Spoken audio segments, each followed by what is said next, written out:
Pour définir la santé, on oscille entre une définition minimale, l'absence de maladie et de douleur, et une définition maximale, le bien-être intégral, sans limite.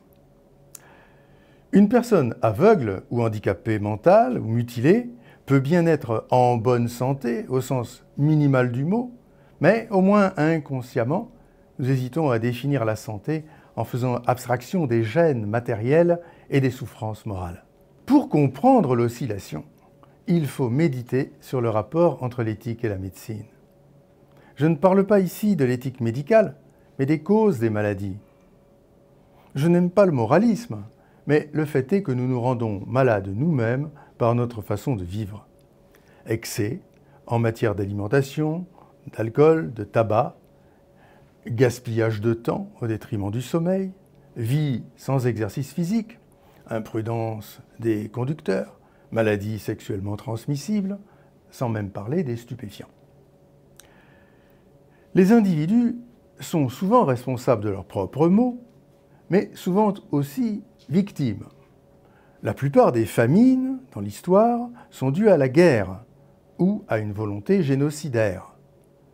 Au quotidien, combien de maladies dues à la malnutrition, à la mauvaise qualité des aliments, à la pollution de l'air et de l'eau par toutes sortes d'agents chimiques perturbateurs, c'est-à-dire dues à la soif du gain chez des rapaces sans scrupules.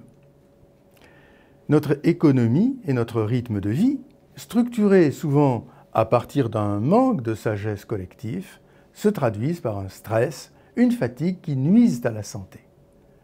Trop de lieux d'habitation sont construits sans souci de beauté, de famille et de spiritualité. Ils secrètent l'ennui et l'angoisse. Ainsi, quand la vie n'a pas de sens, le mouvement vital tout entier se ralentit et plus rien ne tourne vraiment rond. Se croire malade devient la plus fréquente des maladies. On médicalise le malaise existentiel. Ce matérialisme médical accroît le malaise. On abuse des médicaments pour se rassurer et on s'empoisonne. Comprenez bien, cela ne veut pas dire que la médecine serait superflue si nous faisions preuve de sagesse.